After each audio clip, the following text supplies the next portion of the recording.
using the entertainment function of the Alpha Mini.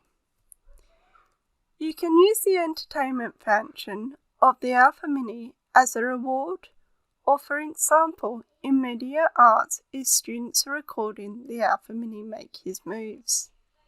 You could also use it for students to copy dance moves. Open up the Alpha Mini app and click on Entertainment.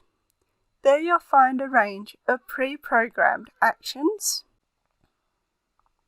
dance moves, which students could copy,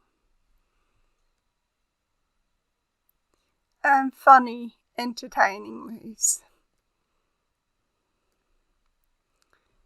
When you click on a move, the Alpha Mini, if it's connected, will do that action. Here it's doing some push-ups. 5.